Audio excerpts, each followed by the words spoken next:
പിതാവിനും പുത്രനും പരിശുദ്ധാത്മാവിനും സ്തുതി, ആദിയിലെ പോലെ എപ്പോഴും എപ്പോഴും എന്നേക്കും ആമീൻ. മാരാനാഥ യൂട്യൂബ് ചാനലിലൂടെ ദൈവജനം കേട്ടുകൊണ്ടിരിക്കുന്ന എല്ലാ പ്രിയപ്പെട്ടവർക്കും ക്രിസ്തുയേശുവിന്റെ നാമത്തിൽ സ്നേഹവന്ദനം അറിയിക്കുന്നു. സമിയോ ഞായർ പിറവിക്കുരുടിന് കാഴ്ച കൊടുത്ത പരിശുദ്ധ നോമ്പിലെ 6-ാമത്തെ ഞായറാഴ്ചയാണ് നമ്മൾ ധ്യാനിക്കുന്ന വേദഭാഗം. നമുക്ക് നമ്മളെ തന്നെ പൂർണ്ണമായി സമർപ്പിക്കാം. ഇന്നലെ നമ്മൾ സന്ധ്യാവായനയും പ്രഭാത വായനയും ധ്യാനിച്ചു. ഇന്ന് നമ്മൾ പഴയ നിയമത്തിൽ നിന്നും ലേഖനങ്ങളിൽ നിന്നും ഏവൻഗേലിയോനിൽ നിന്നും അല്പസമയം ധ്യാനിക്കുകയാണ്. ഈ സമയത്തെ പൂർണ്ണമായും ദൈവകരങ്ങളിൽ സമർപ്പിക്കാം. ദൈവത്തിൻ്റെ പരിശുദ്ധാത്മാവ് ശുശ്രൂഷയെ നയിക്കുവാൻ വേണ്ടി നമുക്ക് ആഗ്രഹിച്ച് സമർപ്പിച്ച് പ്രാർത്ഥിക്കാം. കേൾക്കുന്ന നമുക്കിത് അനുഗ്രഹമായി തീരുവാനും നമ്മുടെ ജീവിതത്തിൻ്റെ വിശുദ്ധീകരണത്തിനും ദൈവത്തോടുള്ള സ്നേഹത്തിനും ബഹുമാനത്തിനും ആദരവിനും കൂടുതൽ കൂടുതൽ ഉണർവ് പകരുന്നതായി തീരുവാനും നമുക്ക് ദൈവസന്നിധിയിൽ കൃപയ്ക്ക് വേണ്ടി പ്രാർത്ഥിക്കാം. പരിശുദ്ധ അമ്മേ, ദൈവമാതാവേ, സകല വിശുദ്ധന്മാരെ ശുദ്ധിമതികളെ പ്രാർത്ഥിക്കണമേ. യേശുവിൻ്റെ പരിശുദ്ധ നാമത്തിൽ ചോദിക്കുന്നു, കൃപയുടെ കേട്ട് ഉത്തരം തരുമാറാകണമേ. ആമീൻ. ഹല്ലേലൂയ. പ്രിയമുള്ളവരെ, പഴമ വായിക്കുമ്പോൾ ആവർത്തന പുസ്തകം 25-ാം അധ്യായത്തിൻ്റെ 13 മുതൽ വാക്യങ്ങളാണ് നമ്മൾ വായിക്കുന്നത്. ഇങ്ങനെയാണ് അവിടെ എഴുതിയിരിക്കുന്നത്: നിന്റെ സഞ്ചിയിൽ തൂക്കമേറിയതും കുറഞ്ഞതുമായ 2 തരം കട്ടികൾ ഉണ്ടായിരിക്കരുത്. നിന്റെ ഭവനത്തിൽ മുറക്കവും എളുപ്പവുമായ 2 തരം പറയും ഉണ്ടാകരുത്. നിന്റെ ദൈവമായ കർത്താവ് നിനക്ക് നൽകുന്ന ദേശത്ത് നീ ദീർഘായുസ്സോടെ ഇരിക്കേണ്ടതിൻ്റെ നിന്റെ തൂക്കുകെട്ടികൾ ഒത്തതും ന്യായമായതുമായിരിക്കണം. അങ്ങനെ തന്നെ നിന്റെ പറയും ഒത്തതും ന്യായമായതുമായിരിക്കണം. ഈ വകയിൽ അന്യായം ചെയ്യുന്നവരൊക്കെയും നിന്റെ ദൈവമായ കർത്താവിന് നിന്ദരാണ്. കള്ളത്തുലാസും കള്ളക്കട്ടിയൊക്കെ ദൈവത്തിന് വെറുപ്പാണ് എന്ന് ദൈവം നിയമാവർത്തന പുസ്തകത്തിൽ പറയുകയാണ്. നിയമം പുറപ്പാട് പുസ്തകത്തിലൂടെ കൊടുത്ത നിയമം വീണ്ടും ആവർത്തിച്ച് ദൈവം ഇസ്രായേൽ ജനത്തിന് മോശ വഴി കൊടുക്കുന്നതാണ് ഈ പുസ്തകം, നിയമാവർത്തന പുസ്തകം. അതുകൊണ്ട് അളവ്, തൂക്കം ഇതൊക്കെ ചതിയാണ്. മാത്രമല്ല, യാക്കോബ് ഇസ്രായേൽ ലേഖനത്തിൽ നമ്മൾ വായിക്കുന്ന 2-ാം അധ്യായത്തിൽ മനുഷ്യനോടും ഇതുപോലെ 2 രീതിയിൽ പെരുമാറാൻ പാടില്ല എന്നും കൂടി പറയുന്നുണ്ട്. അളവ് തൂക്കത്തിൽ മാത്രമല്ല, മനുഷ്യരോടും അങ്ങനെ പെരുമാറാൻ പാടില്ല.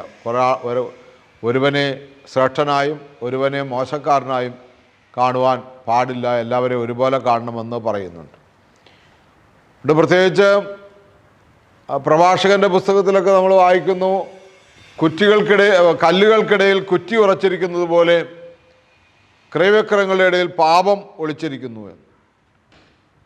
ഇവിടെ പ്രത്യേകിച്ച് ബിസിനസ്സുകാർ അല്ലെങ്കിൽ കർഷകർ അവരൊക്കെ ദൈവസന്നിധിയിൽ അവരവരെ പരിശോധിക്കണം. തൂക്കമേറിയതും കുറഞ്ഞതുമായ തുലാസും കട്ടിയൊക്കെ ഉണ്ടായിരുന്നോ? അളവ് പറ പണിക്കാർക്ക് കൊടുക്കുന്നത് ഒരളവ് കൂട്ടി അളക്കുന്നു. ഉടമസ്ഥൻ എടുക്കുമ്പോൾ വാരിക്കോരി ഒതുക്കി അമർത്തി എടുക്കുന്നു. പണിക്കാർക്ക് കൊടുക്കുമ്പോൾ കുലുക്കാതെയും അമർത്താതെയും ഒക്കെ കൊടുക്കുന്നു. പണ്ട് കാലത്ത് ഇങ്ങനെ പണിയെടുക്കുമ്പോൾ പാടത്ത് കൊയ്ത് മെതിച്ച് വീട്ടിൽ ചെല്ലുമ്പോൾ പതമ്പ് അളക്കുന്ന സമയത്ത് ചില വീട്ടുകാരെക്കുറിച്ച് അങ്ങനെ പറഞ്ഞു കേട്ടിട്ടുണ്ട്. അവരങ്ങോട്ട് അളന്നെടുക്കുമ്പോൾ പറ നിറയ്ക്കും. കുമ്പാരം കൂട്ടി കൈകൊണ്ട് നന്നായിട്ട് അങ്ങോട്ട് ഒതുക്കും.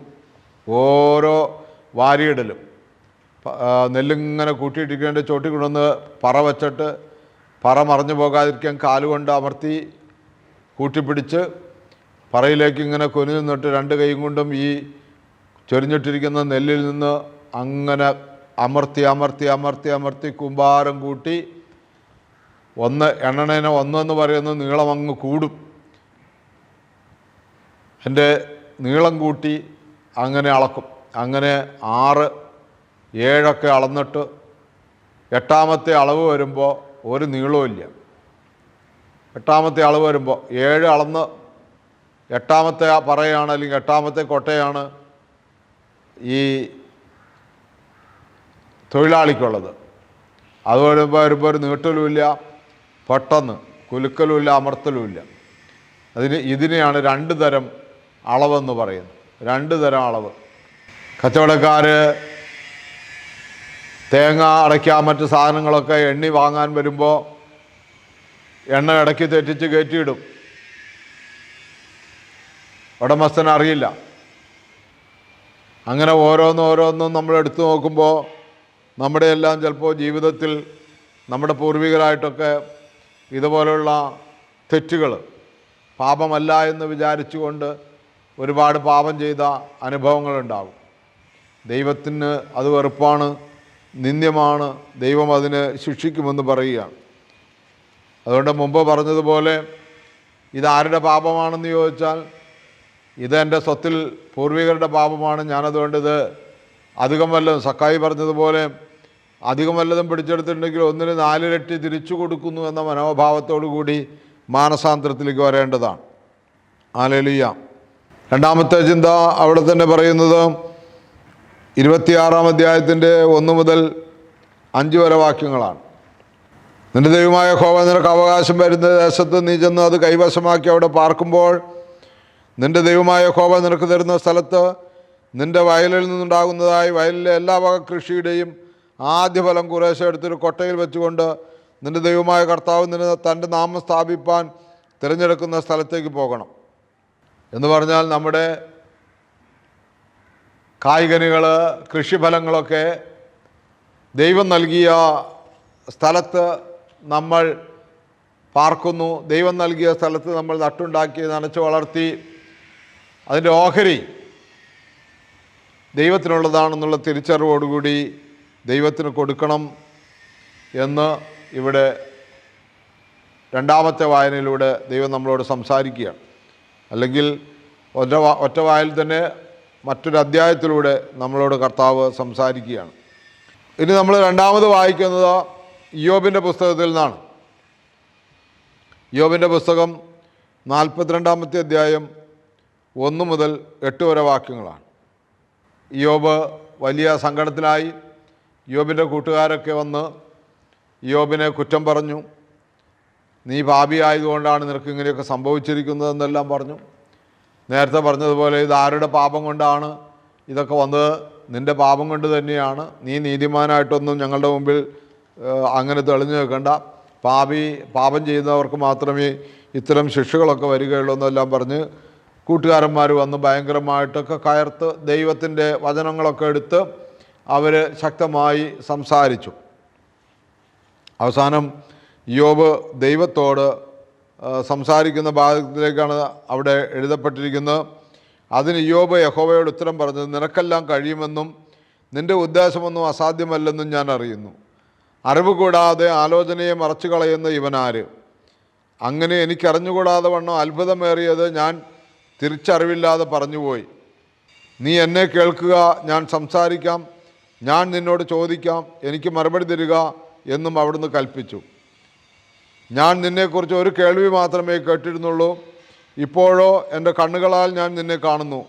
ആകയാൽ ഞാൻ എന്നെ തന്നെ വെറുത്ത് പൊടിയിലും ചാരത്തിലും കിടന്ന് അനുതപിക്കുന്നു. ദൈവത്തോട് ഇയ്യോബ് സംസാരിച്ചപ്പോൾ, അല്ലെങ്കിൽ ഇയ്യോബിനോട് ദൈവം സംസാരിച്ചപ്പോൾ, ഇയ്യോബിന് നേരത്തെ ദൈവത്തെക്കുറിച്ചുണ്ടായ അറിവിനേക്കാൾ കൂടുതൽ അറിവ്, കൂടുതൽ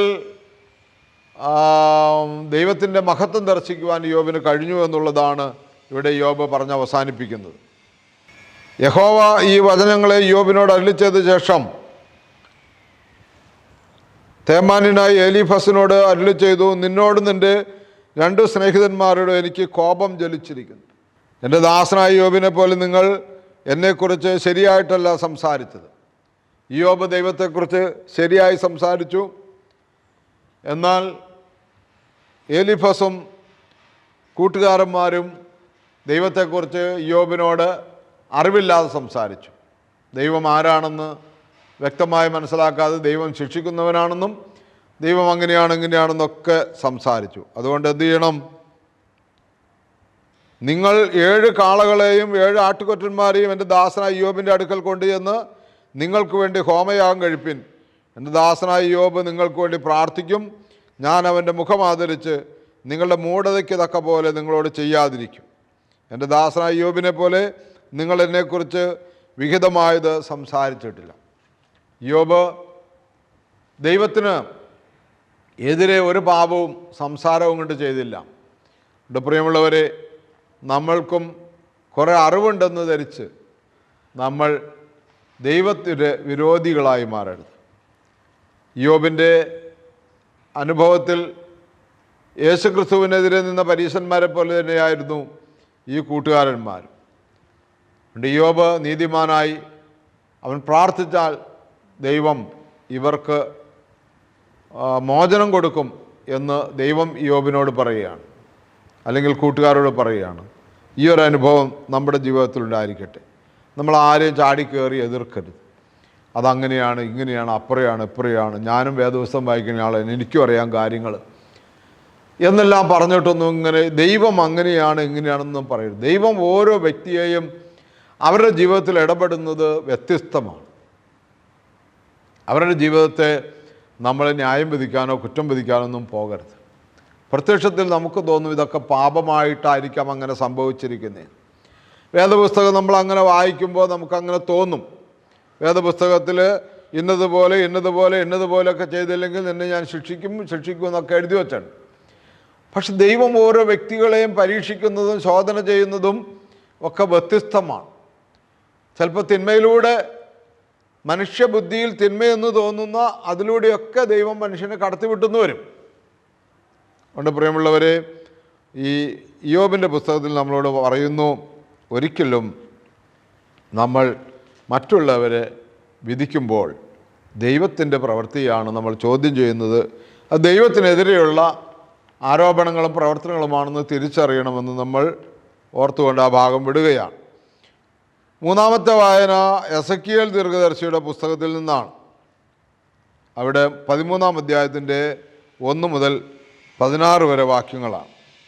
യഹോവയുടെ അരുളപ്പാട് എനിക്കുണ്ടായതെന്നാൽ, മനുഷ്യപുത്ര, ഇസ്രായേലിൽ പ്രവചിച്ചു പോരുന്ന പ്രവാചകന്മാരെക്കുറിച്ച് നീ പ്രവചിച്ച് സ്വന്തം ഹൃദയങ്ങളിൽ നിന്ന് പ്രവചിക്കുന്നവരോട് പറയേണ്ടത്, യഹോവയുടെ വചനം കേൾപ്പിൻ.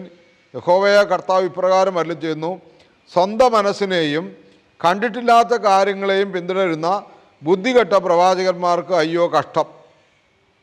ഇസ്രായേലെ, നിൻ്റെ പ്രവാചകന്മാർ ശൂന്യപ്രദേശത്തെ കുറുനരികളെ പോലെ ആയിരിക്കുന്നു. യഹോവയുടെ നാളിൽ യുദ്ധത്തിൽ ഉറച്ചു നിൽക്കേണ്ടത് നിങ്ങൾ ഇടിവുകളിൽ കയറിയിട്ടില്ല.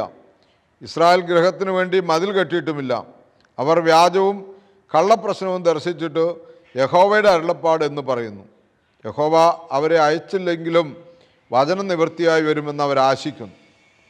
ഞാൻ അരുളി ചെയ്യാതിരിക്കുക യഹോവയുടെ അരുളപ്പാടെന്ന് നിങ്ങൾ പറയുന്നതിനാൽ നിങ്ങൾ മിഥ്യാദർശനം ദർശിക്കുകയും വ്യാജ പ്രവചനം പറയുകയും വ്യാജ പ്രശ്നം പറയുകയുമല്ലയോ ചെയ്തിരിക്കുന്നത്.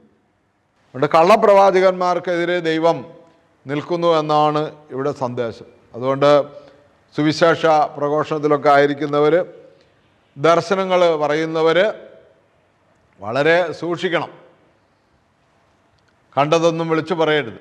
ദൈവം എനിക്ക് ഇന്നത് കാണിച്ചു തരുന്നു, അങ്ങനെ കാണിച്ചു തരുന്നു, ഇങ്ങനെ കാണിച്ചു തരുന്നു, അവർ നിങ്ങൾക്ക് ഗൂഢോത്രം ചെയ്തിട്ടാണെന്ന് കാണിച്ചു തരുന്നു, ഞാൻ പ്രാർത്ഥിക്കുമ്പോൾ നിങ്ങളുടെ അയൽവക്കത്തുള്ള ഒരാൾ എന്തോ ഒരു സാധനം നിങ്ങളുടെ അതിർത്തിയിൽ കുഴിച്ചിടുന്നതായിട്ട് ഞാൻ കാണുന്നു. ഇങ്ങനെ കള്ളദർശനങ്ങൾ പറഞ്ഞ് കാശ് വാങ്ങരുത്. അങ്ങനെയൊന്നും കുഴിച്ചിട്ടാലൊന്നും ആർക്കൊന്നും, കർത്താവായ യേശുക്രിസ്തുവിൽ വിശ്വസിക്കുന്നവർക്കൊന്നും ഒരു ദോഷവും സംഭവിക്കുക. സംഖ്യാപുസ്തകത്തിൽ വായിക്കുന്ന യാക്കോബിന് ആഭിചാരം ഏൽക്കുകയില്ല, ഇസ്രായേലിന് ക്ഷുദ്രഭിത്യ ഫലിക്കുകയില്ല. അതുകൊണ്ട് മനുഷ്യനെ പേടിപ്പിച്ച് കാശ് വാങ്ങരുത്. സർപ്പം എടുക്കാൻ പോകുന്നവർ, അങ്ങനെയൊക്കെ കുറേ ഈ ആളുകളുണ്ട്. സുവിശേഷ വേലയിലായിരിക്കുന്നവരും പൗരോഹിത്യ വരങ്ങൾ കിട്ടിയവരൊക്കെ ഇല്ലാത്ത കാര്യങ്ങളൊക്കെ പറഞ്ഞ് പണം സമ്പാദിക്കുന്നതിന് വേണ്ടി ഒരുപാട് തിന്മപ്പെട്ട പ്രവർത്തനങ്ങൾ ചെയ്യുന്നുണ്ട് എന്നാണ് ഇന്ന് പഴയ പ്രവാചകന്മാരെക്കുറിച്ച് ദൈവം പറയുന്നത്. ഈ കാലത്തും അങ്ങനെയുള്ളവരുണ്ടെങ്കിൽ പിന്തിരിയുക, അവരെ വ്യാജ പ്രവാചകന്മാരെന്ന് വിളിക്കുന്നു. ഹല്ലേലൂയ. നമുക്ക് ലേഖനങ്ങളിലേക്ക് കടക്കാം. 1 പത്രോസ് 4-ാം അധ്യായത്തിൻ്റെ 12 മുതൽ 19 വരെ വാക്യങ്ങളാണ് പൊതുവിനെഴുതിയ ലേഖനത്തിൽ നമ്മൾ വായിക്കുന്നത്. നമ്മൾ ധ്യാനിച്ചു പോരുന്ന ഭാഗം കുരുടനെ സൗഖ്യമാക്കിയ ഞായറാഴ്ച. ഇങ്ങനെയാണ് നമ്മളവിടെ വായിക്കുന്നത്: എൻ്റെ പ്രിയപ്പെട്ടവരെ, നിങ്ങൾക്ക് വന്നുകൂടുന്ന പരീക്ഷകളിൽ ഒരന്യസംഗതി സംഭവിക്കുന്ന പോലെ നിങ്ങൾ വിസ്മയിക്കരുത്. എന്തെന്നാൽ അവ ഉണ്ടാകുന്നത് നിങ്ങളെ പരിശോധിക്കുവാനാണ്. നിങ്ങൾ മെസ്സിഹായുടെ കഷ്ടതകളിൽ സംബന്ധിക്കുന്നവരാകയാൽ സന്തോഷിപ്പീൻ. അപ്രകാരം തന്നെ അവൻ്റെ മഹത്വത്തോടു കൂടിയ വരവിൽ സന്തോഷിച്ച് ആനന്ദിപ്പാൻ നിങ്ങൾക്കിടയാകും. ഒരു അപ്രതീക്ഷിത കാര്യം എന്തോ സംഭവിച്ചതുപോലെ ഭയപ്പെടേണ്ട എന്നാണ് പത്രോസ്ലീഹ പറയുന്നത്. നമ്മളെ പരീക്ഷിക്കുവാനായിട്ട് ഒരുപാട് പരിശോധനകൾ ദൈവം നടത്തുന്നു. അത് അവൻ്റെ മഹത്വത്തിൽ നമ്മൾ പങ്കുചേരുന്നതിന് വേണ്ടിയാണെന്ന് പത്രോസ്ലീഹ പറയുകയാണ്. ന്യായവിധി ദൈവ മക്കളുടെ ഇടയിൽ നിന്നാണ്, ഈ ദൈവഭവനത്തിലാണ് തുടങ്ങുന്നതെങ്കിൽ, അത് നമ്മിലാണ് തുടങ്ങുന്നതെങ്കിൽ ദൈവത്തിൻ്റെ സുവിശേഷത്തെ അനുസരിക്കാത്തവരുടെ അവസാനം എന്തായിരിക്കുമെന്നുള്ള ചോദ്യമാണ്. നീതിമാൻ കഷ്ടിച്ച് രക്ഷപ്പെടുന്നുവെങ്കിൽ ദുഷ്ടൻ്റെയും പാപിയുടെയും സ്ഥിതി എന്തായിരിക്കും? ആയതുകൊണ്ട് ദൈവേഷ്ടപ്രകാരം കഷ്ടത അനുഭവിക്കുന്നവർ നല്ല പ്രവർത്തികളോടുകൂടി അവരുടെ ആത്മാക്കളെ വിശ്വസ്തനായ സൃഷ്ടാവിൽ എന്ന പോലെ അവങ്കൽ സമർപ്പിക്കുക. എന്ത് പ്രതിസന്ധി, എന്താ പറയുന്നത്, കാഴ്ചയില്ലാത്തതോ സംസാരിക്കാത്തതോ ഏത് വിധത്തിലുള്ള പ്രതിസന്ധികളാണെങ്കിലും ദൈവം അറിയാതെ, ദൈവം അനുവദിക്കാതെ ഒന്നും എൻ്റെ ജീവിതത്തിലില്ല എന്ന് തിരിച്ചറിയുന്നതാണ് ഭാഗ്യമെന്ന് പത്രോസ്ലീഹ പറയുകയാണ്. രണ്ടാമത്തെ വായന പൗലോസ്ലീഹ റോമർക്ക് എഴുതിയ ലേഖനത്തിൽ നിന്നാണ്. അത് ന്യായം വിധിക്കുന്നതിനെക്കുറിച്ചാണ്. എന്നാൽ നീ നിൻ്റെ സഹോദരനെ കുറ്റപ്പെടുത്തുന്നതെന്ത്, അല്ലെങ്കിൽ നിൻ്റെ സഹോദരനെ ദുഷിക്കുന്നതെന്ത്? നാം എല്ലാവരും മെസ്സിഹായുടെ സിംഹാസനത്തിന് മുമ്പാകെ നിൽക്കുവാനുള്ളവരാണ്. ഞാൻ ജീവനുള്ളവനാണ്, സകല മുഴങ്കാലും എന്നെ വണങ്ങും, എല്ലാ നാവും എന്നെ സ്തുതിക്കും എന്ന് കർത്താവ് പറയുന്നു എന്ന് എഴുതപ്പെട്ടിട്ടുണ്ട്. ആകയാൽ നമ്മൾ ഓരോരുത്തരും അവനവൻ്റെ കാര്യത്തിന് ദൈവത്തിൻ്റെ മുമ്പിൽ ഉത്തരം പറയേണ്ടി വരും. ഇനിമേൽ നാം പരസ്പരം കുറ്റപ്പെടുത്തരുത്. തൻ്റെ സഹോദരന് വിരുദ്ധയുണ്ടാകാതിരിപ്പാൻ പ്രത്യേകം കരുതിക്കൊള്ളണം. ഹല്ലേലൂയ. മനസാക്ഷി കുറ്റപ്പെടുത്താത്തവൻ ഭാഗ്യവാനെന്ന് പൗലോസ്ലീഹ ഈ ഭാഗത്ത് പറയുന്നുണ്ട്. താൻ തീർച്ചപ്പെടുത്തിയ കാര്യത്തിൽ തന്നെ കുറ്റം വിധിക്കാത്തവൻ ഭാഗ്യവാൻ. അതുകൊണ്ട് പ്രിയമുള്ളവരെ, മറ്റുള്ളവരെ കുറ്റം വിധിക്കുന്നതിന് മുമ്പ് സ്വയം തിരുത്താൻ തയ്യാറാവുക എന്നുള്ളതാണ്. മറ്റൊരാളുടെ മുമ്പിൽ നേരെ വിരൽ ചൂണ്ടുമ്പോൾ, രണ്ട് വിരൽ നമ്മുടെ ഉള്ളിൽ, നമ്മളിങ്ങനെ വിരൽ ചൂണ്ടുമ്പോൾ ഒരു വിരൽ മുമ്പോട്ട് ഒരാളെ ചൂണ്ടുമ്പോൾ ബാക്കി എല്ലാ വിരലും നമ്മുടെ നേരെ നിൽക്കുന്നു എന്നുള്ളതാണ്. അതേ തെറ്റ് തന്നെ നമ്മളും ചെയ്യുന്നു എന്നുള്ളതാണ് ഇതിലൂടെ നമ്മൾ കാണുന്നത്. നമുക്ക് പ്രിയമുള്ളവരെ, അതുകൊണ്ട് മറ്റുള്ളവരെ വിധിക്കാതിരിക്കാൻ ദൈവത്തോട് പ്രാർത്ഥിച്ച് കൃപ ചോദിക്കാം. ഏവൻഗേലിയോൻ വായനയാണ്. വിശുദ്ധ മത്തായിയുടെ സുവിശേഷം 20-ാം അധ്യായത്തിൻ്റെ 29 മുതൽ 34 വരെ വാക്യങ്ങളും 12-ാം അധ്യായത്തിൻ്റെ 22 മുതൽ 28 വരെ വാക്യങ്ങളുമാണ് ഏവൻഗേലിയോൻ്റെ വായന. പ്രാർത്ഥനയോടെ ആയിരിക്കാം നമുക്ക് ദൈവകൃപയിൽ ആശ്രയിച്ചുകൊണ്ട് മുന്നോട്ട് പോകാം. യേശു തമ്പുരാൻ എരീഹോയിൽ നിന്ന് പുറപ്പെട്ടപ്പോൾ വളരെ പുരുഷാരം അവൻ്റെ പിന്നാലെ ചെന്ന് വഴിയരികെ 2 കുരുടന്മാർ ഇരുന്നിരുന്നു. യേശു തമ്പുരാൻ കടന്നു പോകുന്നു കേട്ടപ്പോൾ അവർ ദാവീദിൻ്റെ പുത്രനായ കർത്താവെ, ഞങ്ങളിൽ മനസ്സലിയണമേ എന്ന് നിലവിളിച്ച് പറഞ്ഞു. മിണ്ടാതിരിപ്പാനായി പുരുഷാരം അവരെ വിലക്കി. അവർ അധികം ഉച്ചത്തിൽ ദാവീദിൻ്റെ പുത്രനായ കർത്താവെ, ഞങ്ങൾ മനസ്സലിയണമേ എന്ന് പറഞ്ഞു. യേശു തമ്പുരാൻ നിന്ന് അവരെ വിളിച്ചു. ഞാൻ നിങ്ങൾക്ക് എന്തു ചെയ്യണമെന്നാണ് നിങ്ങൾ ആഗ്രഹിക്കുന്നതെന്ന് ചോദിച്ചു. അവർ അവനോട്, കർത്താവെ, ഞങ്ങളുടെ കണ്ണുകൾ തെളിയിക്കണമെന്ന് പറഞ്ഞു. അവൻ മനസ്സലിഞ്ഞ് അവരുടെ കണ്ണുകളെ തൊട്ടു. ഉടൻ അവരുടെ കണ്ണുകൾ തെളിഞ്ഞു. അവർ അവൻ്റെ പിന്നാലെ പോവുകയും ചെയ്തു. അപ്പോൾ മൂകനും കുരുടനുമായി തീർന്ന ഒരു പിശാച് ബാധിതനെ അവൻ്റെ അടുക്കൽ കൊണ്ടുവന്നു. ആ മൂകനും കുരുടനുമായവൻ സംസാരിക്കുകയും കാണുകയും ചെയ്യത്തക്കവണ്ണം അവനെ സുഖപ്പെടുത്തി. പുരുഷാരങ്ങളെല്ലാം വിസ്മയിച്ച്, ഇവൻ ദാവീദിൻ്റെ പുത്രനായിരിക്കുമോ എന്ന് പറഞ്ഞു. എന്നാൽ പരീശന്മാർ ഇത് കേട്ടപ്പോൾ, ഇവൻ പിശാചുകളെ ഒഴിക്കുന്നത് പിശാചുകളുടെ തലവനായ ബേൽസെബൂബിനെ കൊണ്ടല്ലാതെ മറ്റൊന്നുകൊണ്ടുമല്ല എന്ന് പറഞ്ഞു. യേശു തമ്പുരാൻ അവരുടെ വിചാരങ്ങളെ അറിഞ്ഞ് അവരോട് പറഞ്ഞു, ഏതൊരു രാജ്യവും അതിന് തന്നെ വിരോധമായി ചിത്രിക്കുന്നതായാൽ അത് നശിച്ചു പോകും. ഏതൊരു ഭവനമാകട്ടെ പട്ടണമാകട്ടെ അതിന് തന്നെ വിരോധമായി ചിത്രിക്കുന്നതായാൽ അത് നിലനിൽക്കുകയില്ല. സാത്താൻ തന്നെ സാത്താനെ പുറത്താക്കുന്നുവെങ്കിൽ അവൻ തനിക്ക് തന്നെ വിരോധമായി ചിത്രിക്കുകയാണ്. പിന്നെ അവൻ്റെ രാജ്യം എങ്ങനെ നിലനിൽക്കും? ഞാൻ പിശാചുകളെ ഒഴിക്കുന്നത് ബേൽസെബൂബിനെ കൊണ്ടാണെങ്കിൽ നിങ്ങളുടെ മക്കൾ അവയെ ഒഴിക്കുന്നത് ആരെ കൊണ്ടാണ്? ആകയാൽ അവർ നിങ്ങൾക്ക് ന്യായകർത്താക്കളായിത്തീരും. ഞാൻ പിശാചുകളെ ഒഴിക്കുന്നത് ദൈവാത്മാവിനെ കൊണ്ടാണെങ്കിൽ ദൈവരാജ്യം നിങ്ങൾക്ക് സമീപിച്ചിരിക്കുന്നു. ഇതാണ് എവൻഗേലിയൻ ഭാഗം. ഒന്ന്, ദാവീദിൻ്റെ പുത്രനായ യേശുവേ ഞങ്ങൾ കനിയണമേ എന്ന് ഈ കുരുടരായ മനുഷ്യർ ഉറക്കെ വിളിച്ചു പറഞ്ഞു. യേശു അവിടെ നിന്നു അവരോട് ചോദിച്ചു, ഞാൻ നിങ്ങൾക്ക് എന്ത് ചെയ്തു തരണം?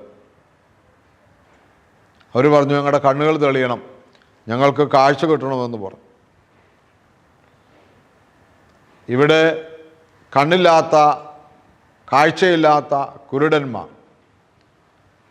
പക്ഷേ അവർക്കൊരു കാര്യം ബോധ്യമുണ്ട്, ഞങ്ങളെ രക്ഷിക്കാൻ കർത്താവ് വരും, ഞങ്ങളുടെ കണ്ണുകളെ തെളിയിക്കുന്ന ഒരാൾ വരും. അതുകൊണ്ട് അവർ ഭിക്ഷക്കാരാണെങ്കിലും കാഴ്ചയില്ലാത്തവരാണെങ്കിലും അവർ വിളിച്ചു, ദാവീദിൻ്റെ പുത്രനായ യേശുവേ ഞങ്ങളിൽ കനിയണമേ, മനസ്സലിയണമേ. കൂടിയെന്നവർ ചോദിക്കുകയാണ്, ഇവൻ ഇങ്ങനെ കാഴ്ച കൊടുത്തല്ലോ, അപ്പോൾ ഇവൻ ദാവീദിൻ്റെ പുത്രൻ തന്നെ ആയിരിക്കുമോ? അവർക്ക് സംശയമായി. ഒരു കൂട്ടർക്ക് ചോദ്യമാണ്, ഇവൻ ദാവീദിൻ്റെ പുത്രനായിരിക്കുമോ എന്ന് പറഞ്ഞു. എന്നാൽ പരീശന്മാർ പറഞ്ഞു, ഇവൻ ദാവീദിൻ്റെ പുത്രനൊന്നുമല്ല, ഇവൻ ബേൽസെബൂബിനെ കൊണ്ടാണ്, പിശാചുകളുടെ തലവനായ ബേൽസെബൂബിനെ കൊണ്ടാണ്. ഇത് ഞാൻ നേരത്തെ പറഞ്ഞ പോലെ ഇത് ഒരു ഒരു ദേവൻ ഗണത്തിൽപ്പെട്ട ഒരാളാണ് ഈ ബേൽസെബൂബ് എന്ന് പറയുന്ന മനുഷ്യൻ. പിശാചുകളുടെ തലവൻ ആയിരിക്കുന്ന ഒരു വ്യക്തിയാണ് അദ്ദേഹം. ഇതേപോലെ ഒരുപാട് കാര്യങ്ങളൊക്കെ ചെയ്യുന്നു എന്നാണ് അവരുടെ വിശ്വാസം. അപ്പോൾ യേശു അവരോട് പറയുന്നത് എന്താണ്? നിങ്ങൾ എന്തുകൊണ്ട് അങ്ങനെ സംസാരിക്കുന്നു?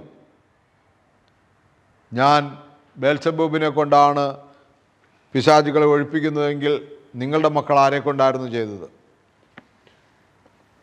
അതുകൊണ്ട് നിങ്ങളെ നിങ്ങളുടെ മക്കൾ തന്നെ കുറ്റപ്പെടുത്തുന്നു എന്ന് പറഞ്ഞാൽ യഹൂദന്മാരുടെ ഇടയിൽ, പരീശന്മാരുടെ ഇടയിൽ, പുരോഹിതന്മാരുടെ ഇടയിലൊക്കെ ഈ പിശാചുകളെ ഒഴിപ്പിക്കുന്ന പ്രവൃത്തി ദൈവനാമത്തിൽ അവർ ചെയ്തുകൊണ്ടിരുന്നു.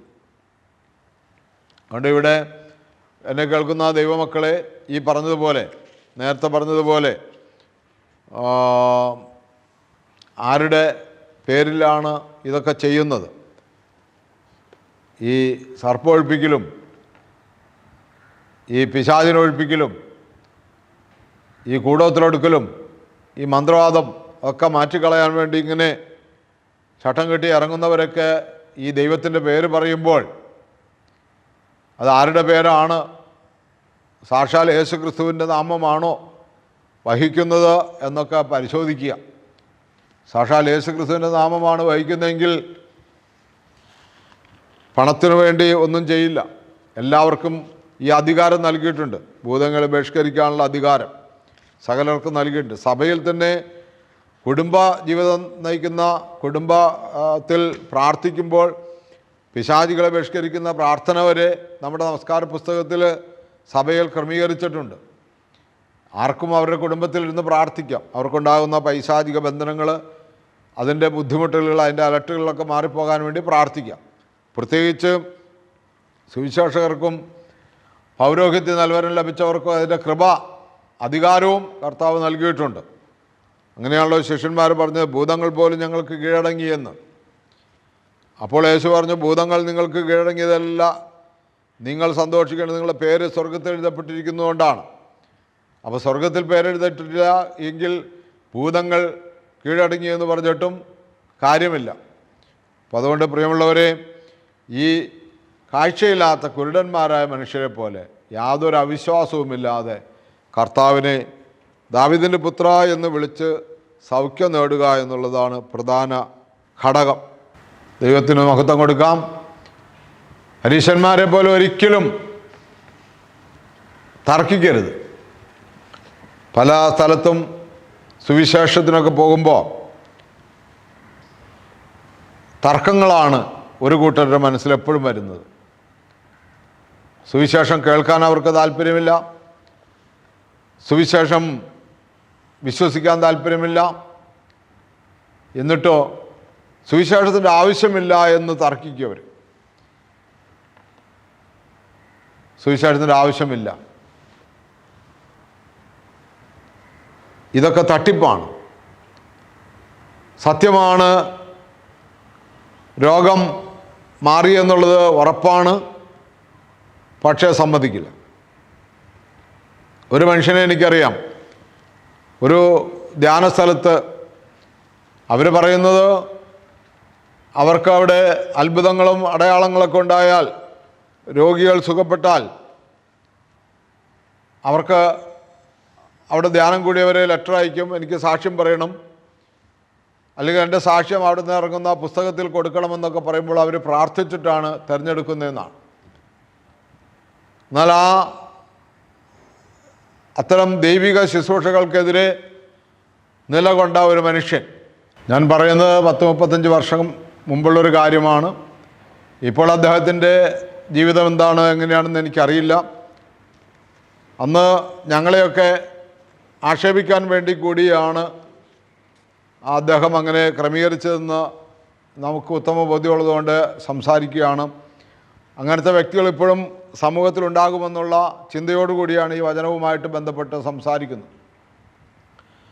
അദ്ദേഹം ആ ശുശ്രൂഷയെ തകർക്കാൻ വേണ്ടി, അല്ലെങ്കിൽ ഇതെല്ലാം തട്ടിപ്പാണ്, ചതിയാണെന്ന് പറയാൻ വേണ്ടി അദ്ദേഹം ഹാർട്ട് പേഷ്യൻ്റ് ആണെന്ന് ഡോക്ടറെ നിന്ന് സർട്ടിഫിക്കറ്റ് വാങ്ങി. അദ്ദേഹം അങ്ങനെ തന്നെയാണ്. പക്ഷെ അദ്ദേഹത്തിന് സൗഖ്യം കിട്ടിയെന്ന് പറഞ്ഞ് അദ്ദേഹം ഈ സ്ഥലത്തേക്ക് ലെറ്റർ അയക്കുകയും ഫോട്ടോ അയച്ചുമൊക്കെ കൊടുക്കുകയും ചെയ്തു. അതങ്ങനെ തന്നെ അവരുടെ മാസികയിൽ പ്രസിദ്ധീകരിച്ചു വന്നു. അദ്ദേഹം അത് സമൂഹത്തിൽ വ്യാഖ്യാനിച്ചു തെറ്റായിട്ട്. ഇതാണ് ഞാൻ മുമ്പ് പറഞ്ഞത്, തട്ടിപ്പാണ്, ചതിവാണ്.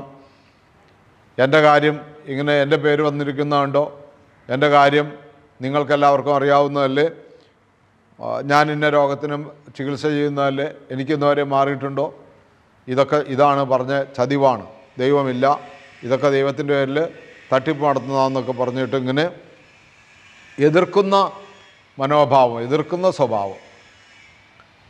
അവിടെ പ്രിയമുള്ളവർ, ഇവിടെ പരീശന്മാരും ഇങ്ങനെ എതിർക്കുകയാണ്. ഇവൻ ബേൽസെബൂബിനെ കൊണ്ടാണ് ഈ കാര്യങ്ങളൊക്കെ ചെയ്യുന്നതെന്ന് പറഞ്ഞ് എതിർക്കുകയാണ്. അതുകൊണ്ട് പ്രിയമുള്ളവരെ, നമുക്ക് ആ രീതിയിലുള്ള എന്തെങ്കിലും അനുഭവങ്ങൾ നമ്മുടെ പ്രേക്ഷിത പ്രവർത്തനങ്ങളിൽ ഏതെങ്കിലും വിധത്തിലുള്ള എതിർപ്പുകൾ, അനുഭവങ്ങളുണ്ടെങ്കിൽ തീർച്ചയായും അവരോട് നമുക്ക് ക്ഷമിക്കുവാനും അവർക്ക് വേണ്ടി പ്രാർത്ഥിക്കുവാനും കഴിയണം.